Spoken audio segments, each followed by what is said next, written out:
मुख्यमंत्र्यांनी लाडकी बहीण ही योजना सुरू केल्यानंतर सेतू सुविधा केंद्रांवर अद्यापही गर्दी पाहायला मिळते आहे। आपले अर्ज भरण्यासाठी जे आहेत महिला या ठिकाणी सेतू सुविधा केंद्रांवर गर्दी करत असल्याचं पाहायला मिळतं आहे। मात्र सेतू सुविधा केंद्र चालक जे आहेत त्यांना शासनाने अद्यापही त्या जे ॲप्स आहेत नारी शक्ती ॲपचं लॉग इन दिलेलं नाही, त्यामुळे ऑनलाईन ॲपच्या माध्यमातून या ठिकाणी फॉर्म भरले जात आहेत। आपण आता जळगावच्या अशाच एका सेतू सुविधा केंद्रावर आहोत। आपण जर या ठिकाणी बघितलं तर या ठिकाणी सकाळपासून महिलांची या ठिकाणी अर्ज भरून घेण्यासाठी गर्दी होत असते आणि या ठिकाणी वेगवेगळे आपले अर्ज कागदपत्र घेऊन या ठिकाणी ज्या महिला आहेत त्या आपल्या ठिकाणी अर्ज भरतात। आपण आता बघू शकतो की कशा पद्धतीने या ठिकाणी या सेतू सुविधा केंद्रावर आता संध्याकाळचे 4:30 वाजलेले आहेत, तरीसुद्धा या ठिकाणी महिलांची आपल्याला गर्दी पाहायला मिळते आहेत। आपण या ठिकाणचे केंद्र चालक जे आहेत त्यांच्याशी बोलणार आहोत। सर, काय सांगाल नेमकं आता आपल्याला सेतू सुविधा केंद्राच्या माध्यमातून लाडकी बहीण योजनेचा फॉर्म भरला जातोय का, काय अडचण येते? सर, हे जे फॉर्म्स आहेत ॲक्च्युअल आम्हाला कुठलीच लीगल साईड दिली गेलेली नाही आहे। जे फॉर्म्स आहेत ते एकतर ऑफलाईन स्वीकारले जात आहे किंवा ॲप्समधून भरले जात आहे आणि ॲप्सला एवढ्या अडचणी आहेत की वारंवार म्हणजे कधी रात्री 1:30 वाजता ॲप्स अपडेट होतो, कधी 3 वाजता होतो। आम्ही ते चेक करूनच फॉर्म त्यांचे फिलअप करतो महिलांचे आणि जसा वेळ मिळेल आम्ही त्यांचा नंबर वगैरे घेऊन त्यांना कॉल करून म्हणजे पतीसह त्यांना बोलवून मग आम्ही त्यांची जेवढं होईल तेवढं सहकार्य करतो आहे। दिवसभरामध्ये किती नेमक्या महिला या ठिकाणी येतात, किती वाजता नेमकी वेबसाईट सुरू होते आणि किती वाजता ती बंद होते, नेमक्या अडचणी काय येत आहेत? साधारण वेबसाईट सुरू होण्याची किंवा बंद होण्याची कुठलीच अशी टायमिंग फिक्स नाही आहे। दिवसभरामध्ये मोठ्या मुश्किलनं भरले तर 8 ते 10 फॉर्म भरले जात आहे, त्याच्यावर फॉर्म नाही। त्याचं कारण असं की तांत्रिक अडचणी मध्ये थांबून जातं, डायरेक्ट ॲप्स लॉक होऊन जातो। कधी फोटो अपलोड होत नाही, कधी सिग्नेचर अपलोड होत नाही, कधी डॉक्युमेंट अपलोड करताना अडचणी आहेत, कधी स्कॅनिंग समजा मॅन्युअली केलं जातं तो भाग वेगळा, परंतु मग काही हमीपत्र अपलोड करताना आहेत अडचणी। आणि ज्या अंगणवाडी वगैरेच्या ज्या महिला आहेत त्या ऑफलाईन फॉर्म स्वीकारत आहे, त्यामुळे त्यांच्याकडे समजा बंच तयार होत आहे, पण आमच्याकडे बंच का तयार होत नाही कारण आम्ही ऑनलाईन भरतो आहे आणि जेवढे पण महिलांचे असतात आम्ही जास्त फॉर्म स्वीकारत नाही त्यासाठी। कारण काय आम्ही जर 100 फॉर्म स्वीकारले समजा तर 100 महिलांना थांबवणार कसं?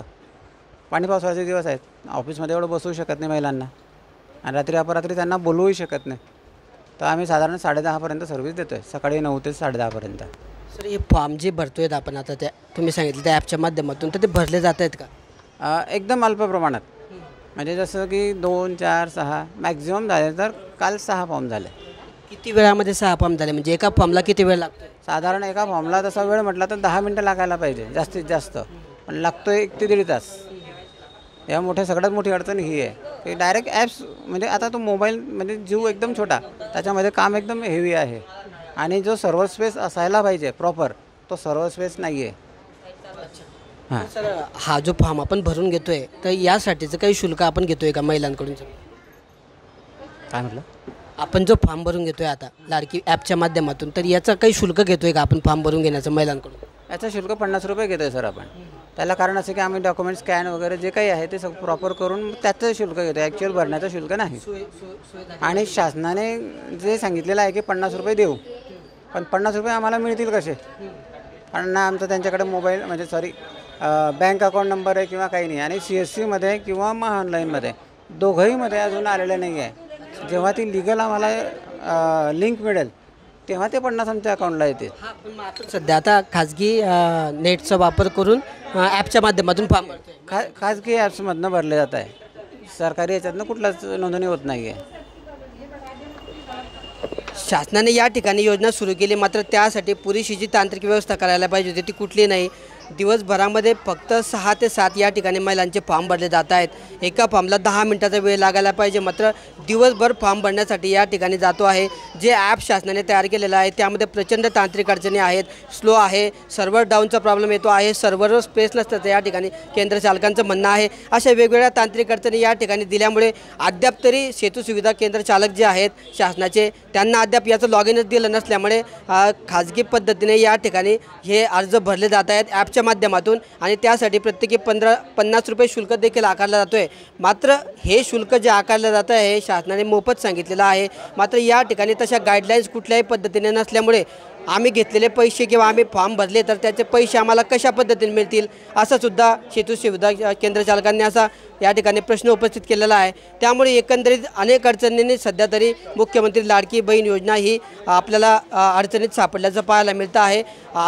महिलांची मोठी गर्दी तर दुसरीकडे सर्व्हरच्या अडचणी, अशा तांत्रिक अडचणींमध्ये या ठिकाणी मुख्यमंत्री लाडकी बहीण जी योजना आहे त्या अडचणींना सेतू सुविधा केंद्र चालक असतील किंवा खाजगी सायबर कॅफेवरून फॉर्म भरणारे असतील, यांना महिलांबरोबरच या ठिकाणी केंद्र चालकांनाही मोठ्या अडचणींचा सामना करावा लागत असल्याचं आपल्याला पाहायला मिळतं आहे। कॅमेरामन चेतन चिंदेसह किशोर पाटील, TV9 मराठी, जळगाव।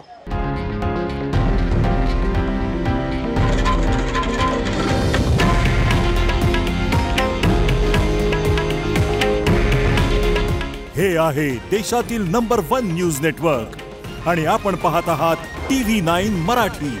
काळजी तुमची, हित महाराष्ट्राचं।